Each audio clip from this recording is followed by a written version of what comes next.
and as I've always felt, this is a great forum from where we can project our views about our economy and talk to the investors.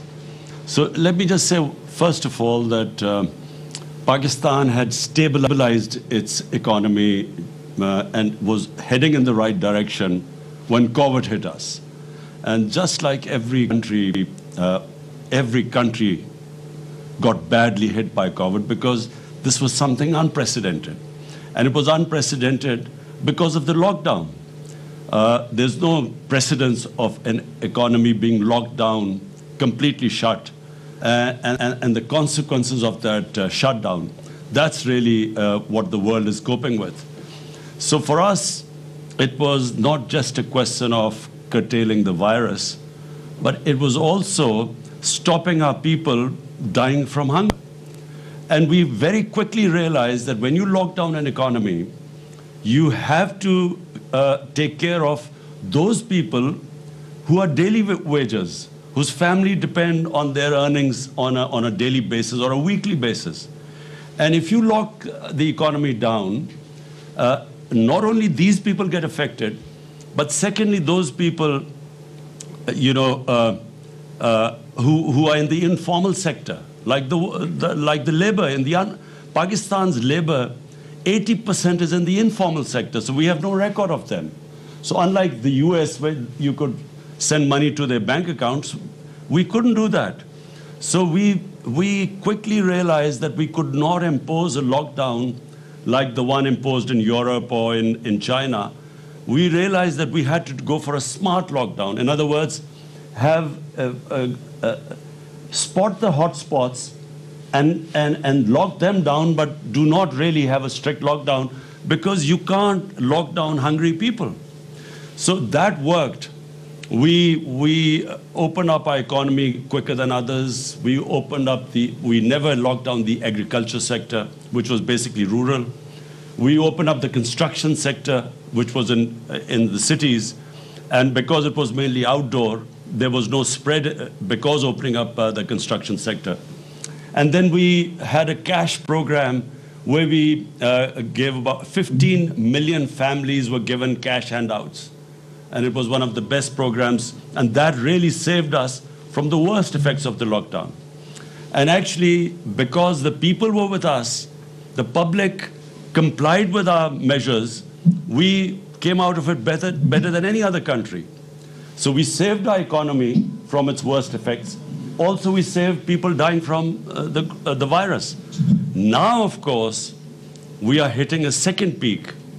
And my worry right now is that, number one, because we succeeded so well, people are no longer that worried about the virus anymore. And so we do not find that sort of level of compliance.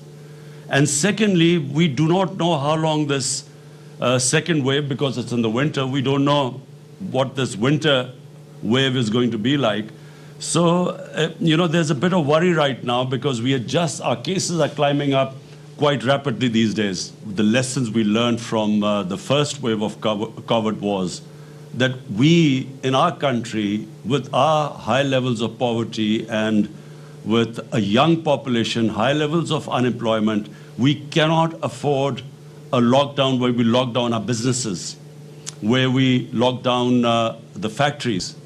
So we have taken a policy decision that we are going to keep the businesses and the factories which employ people. We are not going to lock them down. We are going to only lock down the non-essential, in other words, public gatherings and so on, where our economy doesn't get hurt. Because we feel that the consequences of hurting our economy on the people is going to be far greater than the effects of the virus. Now, the two challenges we faced, the two biggest challenges, one was the fiscal deficit. When we came to power, it was the biggest ever fiscal deficit in our history. And second was the current account deficit, the external deficit. And that also was a record deficit. So the first year and a half really was stabilizing the economy to bring these deficits down. So cutting our expenditure, improving governance, and then improving the tax collection to remedy the fiscal imbalancing. And secondly was cutting down on our imports and trying to stimulate our exports, stimulate remittances into Pakistan, because that forms a considerable part of our foreign exchange earning. Foreign direct investment, which was improving, and fortunately is improving again. And then also clamp down on money laundering. Now, this is a big problem in the developing world, where illegal, illicit flows of money leave our country to offshore accounts and so on. This illegal money. So we clamp down on that too. As a result, after 17 years, the last quarter, we had a current account surplus. This is after 17 years, so this was a big achievement, and which reflected on the stability of our currency, because we have, our currency is now floated and it's on a market-based exchange rate. So our current currency stabilized, in fact, gained in the last few months. And our exports started increasing, because previously our exchange rate was artificially kept high. As a result, the exports went down, and we had the biggest trade gap of $40 billion between import and exports. So our exports started improving. We also gave incentives to the export industry, to the industry in general. And so we are seeing, compared to all the other countries who've been hit by COVID, Pakistan is that fortunate country where our stock exchange shows that people have, the business community has confidence in us. Our exchange rate reflects that. We have now cement sales are highest in our history, which means that the construction, the incentives given to the construction sector have worked. So the construction sector is on the move, which means more employment. Our textile industry at the moment is running full. The hub of our, the city which is the hub of the textile industry, Faisalabad, they are short of labor right now. So the measures we took first stabilized and now are heading in the right direction. Of course, I say this because we do not now know, and we are praying that the second wave of COVID does not really make us take those measures which affect this, right trend, the country which is heading in the right direction.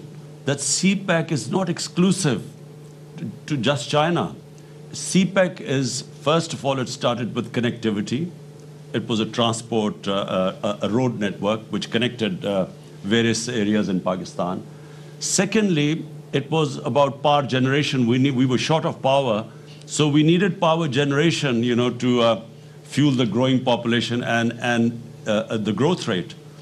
So now the second phase of CPEC is more than connectivity. It is special economic zones which we are opening up. And with special incentives there. It is about agriculture, where we really need help from China because their productivity in agriculture is much higher than in Pakistan.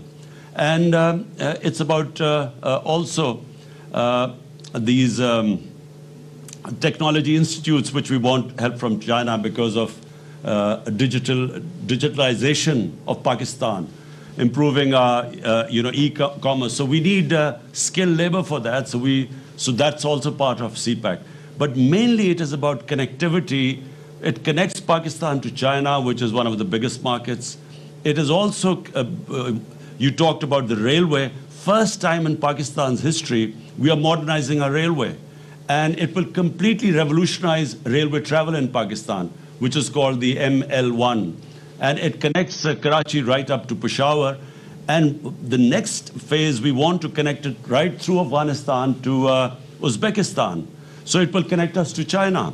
And also, we hope that there will be an east-west. Unfortunately, with India right now, we have a problem. And we hope that this will change with a new government, which is a moderate government. We have where we can resume normal relationship with India. But with Iran, if sanctions are lifted there, we then have a north to south, east to west connectivity, and Pakistan's special strategic location connects it to the biggest biggest markets, as well as the energy corridor. So we are really very well placed, and CPEC is a great opportunity to now move forward from here. And as I said, it's not exclusive to China. Anyone can become part of the CPEC. The key for us right now is Afghanistan. It's after a long time that there is a prospect of peace. For some reason, there were attempts for a military solution, and here's someone who kept saying that there was never going to be a military solution. Finally, the peace talks started, and Pakistan played a huge part in getting the Americans and the Taliban to sit on a table. And then it played another very difficult to get an intra-Afghan dialogue going. Now, unfortunately, the level of violence is growing in Afghanistan, and this is of concern to us because we believe that peace in Afghanistan has huge dividends, first of all to the people of Afghanistan, but then to people of Pakistan. It connects us right up to Central Asia, and as you quite rightly said, Central Asia has this huge untapped potential, which will be of great benefit to us and to Central Asia if they can connect right down. They're landlocked, and they can, through Gwadar, they can be connected to the world. So the great hope here is that these talks succeed and there is peace in Afghanistan. And apart from anything else, the tribal belt of Pakistan, the strip of land adjoining Pakistan and Afghanistan, they were devastated by the war on terror. And the best way to rehabilitate and to give employment to the people there is if there is peace in Afghanistan, and the adjoining areas will benefit the most from trading and connectivity. If someone asked me what was President Trump's greatest achievement, for me it is this resumption of the Afghan peace process. I feel that it was a great achievement of his because he literally forced this peace process to take place. And the fact that after so many years there's a dialogue going on, no matter how difficult, and it was always going to be difficult. The longer the conflict, the harder it is to bridge that divide which that conflict creates. So I feel that President Trump did a great job here, and I'm convinced that President-elect Biden is not going to reverse this because there is no other solution. I mean, there is only one way forward. You can't have a conflict going on for 19 years and no result and expect that you keep doing the same thing over and over again and you expect a result in the next 19 years. So therefore, I think everyone will be trying to push this peace process. Let me just say one thing, that, we see our government as a facilitator, to facilitate the private sector. We believe that, the government's job is not to actually come into business, except in certain crucial areas. But in this field, we really believe that it's the private sector that needs to be encouraged and facilitated. So the answer is yes, this is the future, public-private partnership. And the sectors you mentioned are extremely important: agriculture, governance system, because the efficiency in governance system comes with e-governance. And we have actually set ourselves deadline when we want all our government departments to be on e-government rather than the old paper pushing. Pakistan's retail sale is almost around 125 to 130 billion dollars. It's a huge market, 220 million people, young population. More than me telling you, I would like you to tell Dr. Hafiz, what are the sort of things you want us to do? How do we encourage people like you? Because, and you mentioned groceries, this is something which really we have been working on in the past 4 or 5 months because of our food inflation. And we want somehow to encourage wholesale, or where the retail can get directly stuff from the farmers so that we can, the consumers can get low price groceries. And this has been a discussion going on within our government But we would love you to give your point of view. And Dr. Hafiz, since he heads the committee which looks at food inflation on a weekly basis, he knows all about the efforts we are trying to make to somehow bring down the cost of vegetables and groceries. So we would really love you to give your input in this. We want three things. Number one, we want the actual farmers to get paid more, because at the moment they do not get paid much. The middleman gets most of the money. So the one who works hard, number one, we want him to get paid more. And secondly, we want the consumers to get a lower price. And thirdly, we would want our products to be graded. Problem is, this is, Pakistan has some of the best fruits and vegetables in the world. Problem is, because we don't grade them, we cannot market them, we can't export them as well. So, you have that expertise, so we would love to have that knowledge from you. And this government would really encourage any automobile investors in this country and especially who can export from Pakistan.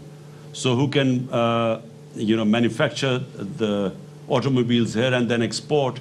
And we have given a series of incentives for them. And in fact, there has been a growth, post-COVID, there has been a growth in the sales of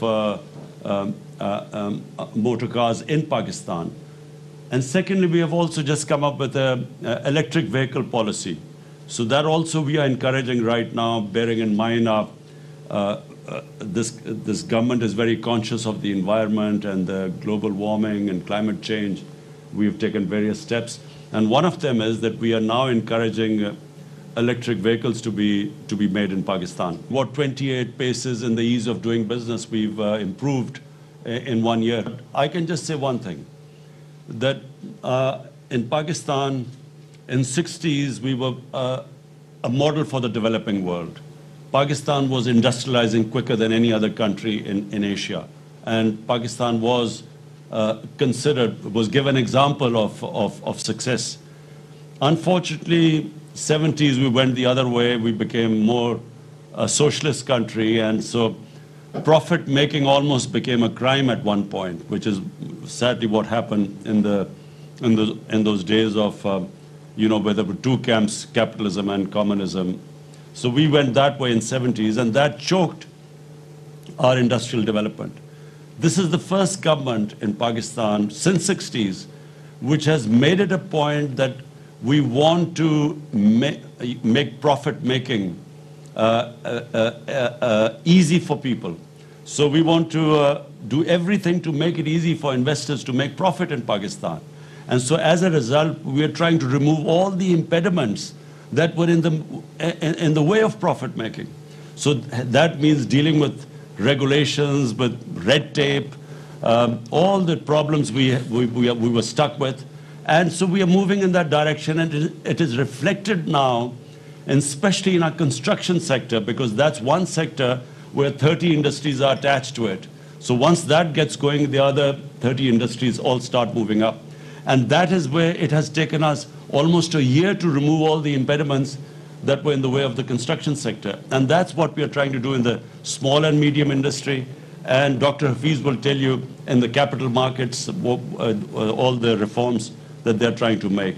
So this Pakistan, the current Pakistan of the 220s, is all about creating wealth by industrializing, by making it easy for industrialists, and then using that wealth to lift up people out of poverty.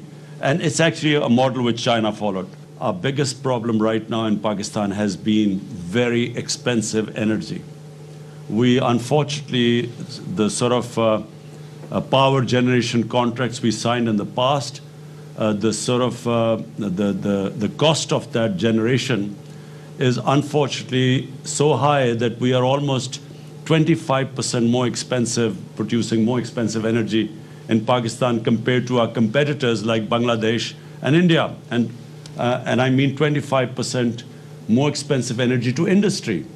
And therefore, it has actually impeded our industrialization, which means wealth creation, and which means inability to sort of raise people out of poverty or even to pay our debts. So therefore, our biggest challenge has been now to provide affordable energy to our industry. तो ये मनाजिर आप देख रहे थे, वज़ीर आज़म इमरान खान आलमी इक़्तिसादी forum के उससे ख़िताब कर रहे थे। वीडियो लिंक के ज़रिए वज़ीर आज़म का ख़िताब था और वज़ीर आज़म की जानिब से पाकिस्तान की मौशी पॉलिसी के हवाले से रोशनी डाली गई। अफ़गान पीस प्रोसेस के हवाले से भी वज़ीर आज़म ने बात की और कहा कि पाकिस्तान ने अफ़गान अमन अमल में अहम किरदार अदा किया है। पाकिस्तान अफ़गानिस्तान में अमन का सबसे बड़ा हामी है। पाकिस्तान में गैर मुल्की सरमायाकारी में बेहतरी आ रही है।